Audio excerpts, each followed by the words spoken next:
माननीय मुख्यमंत्री साहेब आणि मंत्रिमंडळाचे शिंदे आपले सगळे महाराष्ट्राचे मुख्यमंत्री एकनाथजी शिंदे साहेब हे या ठिकाणी आलेत आणि मंत्रिमंडळातील मंत्री महोदय या ठिकाणी आलेत. आता सगळ्यांचं नाव घ्यायचं म्हणलं तर पुन्हा वेळ जाईल. आलेल्या सर्व अधिकाऱ्यांचंही मनापासून धन्यवाद. माझा आवाज येतोय, नाही दिसलाच नका दिसू देऊ. आपण इथं यासाठी आलो होतो की ज्या 54 लाख नोंदी सापडल्यात. महाराष्ट्र में मराठा आरक्षण के मुद्दे को राज्य के राजनीतिक, सामाजिक और न्यायिक स्तर पर उठाया गया है। ये मुद्दा उन लोगों को लेकर है जो मराठा समुदाय का हिस्सा हैं और जो अपने आप को कुणबी जाति के अंतर्गत बताते हैं। कुणबी एक पारंपरिक कृषक जाति है जो पश्चिमी भारत में पाई जाती है और जो अन्य पिछड़ा वर्ग ओबीसी के रूप में मान्यता प्राप्त है। मराठा समुदाय का कहना है कि वो भी कुणबी के रूप में माने जाएं और उन्हें भी ओबीसी के अंतर्गत शिक्षा और रोजगार में आरक्षण का लाभ मिले। नमस्कार, आप देख रहे हैं एयर न्यूज। मराठा समुदाय द्वारा आरक्षण की मांग का इतिहास काफी पुराना है, लेकिन इसे गति मिली 2016 में जब एक मराठी लड़की के साथ बलात्कार और बाद में उसकी हत्या हुई और इसके विरोध में मराठा क्रांति मोर्चा ने शांतिपूर्ण प्रदर्शन किए। इस मोर्चे ने न केवल आरक्षण की मांग की बल्कि बलात्कार पीड़िता के लिए न्याय, दोषियों के खिलाफ कार्रवाई और किसानों की मुश्किलों को दूर करने के लिए सरकार से अनुरोध किया। इसके बाद 2017 में महाराष्ट्र सरकार ने एनजी गायकवाड़ आयोग की स्थापना की, जिसका काम था कि मराठा समुदाय को आरक्षण देने की योग्यता का मूल्यांकन करें। आयोग ने अपनी रिपोर्ट में मराठा समुदाय को सामाजिक और शैक्षणिक रूप से पिछड़ा वर्ग SEBC के रूप में शामिल करने की सलाह दी। इसके बाद साल 2018 में महाराष्ट्र राज्य सामाजिक और शैक्षणिक पिछड़ा वर्ग अधिनियम बनाया गया, जिसने महाराष्ट्र समुदाय को शिक्षा और रोजगार में 16% का आरक्षण दिया। लेकिन इस अधिनियम को भी चुनौती दी गई और इसे सुप्रीम कोर्ट ने 2021 में असंवैधानिक घोषित कर दिया।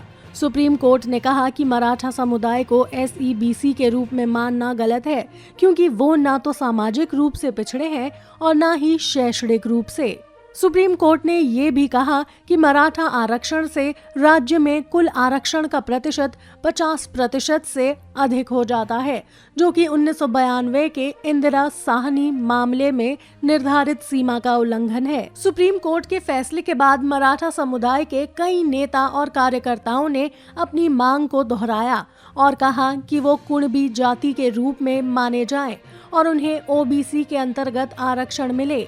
इसी मांग के लिए मराठा आरक्षण के एक्टिविस्ट मनोज जरंगे पाटिल ने 4 फरवरी से अनशन शुरू किया और उन्होंने सरकार से मांग की कि वो उन मराठा परिवारों को कुणबी प्रमाण पत्र दें जो पहले से ही कुणबी समुदाय के रूप में स्थापित हैं, जबकि ये मांग उन लोगों की है जो मराठा समुदाय के रूप में जाने जाते हैं लेकिन उनके पास कुणबी प्रमाण पत्र नहीं है।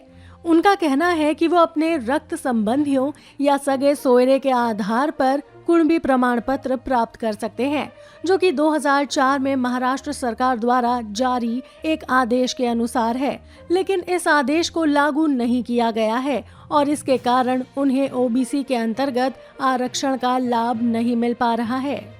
मनोज जरंगे पाटिल ने अपने अनशन के दौरान कहा कि उन्हें मराठा आरक्षण के खिलाफ किसी भी राजनीतिक दल या वर्ग का विरोध नहीं है, बल्कि वो बस अपने हक की मांग कर रहे हैं। उन्होंने खासकर ओबीसी नेता और मंत्री छगन भुजबल को चुनौती दी और कहा कि अगर वो मराठा आरक्षण के रास्ते में बाधा बने तो वो मंडल आयोग को चुनौती देंगे। बता दें कि मंडल आयोग ने ही 1990 में ओबीसी को 27% का आरक्षण देने की सिफारिश की थी, जो कि बाद में सुप्रीम कोर्ट द्वारा मान्यता प्राप्त हुई थी।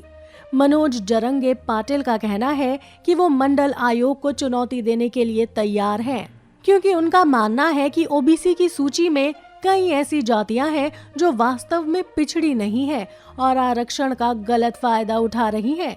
उन्होंने कहा कि उन्हें अपने आप को ओबीसी के रूप में स्थापित करने के लिए एक नए आयोग की जरूरत है जो उनकी आर्थिक, सामाजिक और शैक्षणिक स्थिति का विश्लेषण करे। मनोज जरंगे पाटिल के अनशन का असर राजनीतिक दलों पर भी पड़ा है, जो मराठा आरक्षण के मुद्दे को अपने फायदे के लिए उठा रहे हैं। भाजपा ने कहा है कि वो मराठा आरक्षण का समर्थन करते हैं और उन्होंने शिवसेना, एनसीपी, कांग्रेस की सरकार को इस मुद्दे पर गंभीरता से काम करने का आग्रह किया है। शिवसेना ने कहा कि वो मराठा आरक्षण को बचाने के लिए हर संभव प्रयास कर रहे हैं और उन्होंने केंद्र सरकार से इसे अनुच्छेद 342(a) के तहत राष्ट्रीय महत्व का मुद्दा बनाने की मांग की। एनसीपी ने कहा कि वो मराठा आरक्षण के लिए संविधान संशोधन की मांग कर रहे हैं, जो कि 50% की सीमा को तोड़ सके।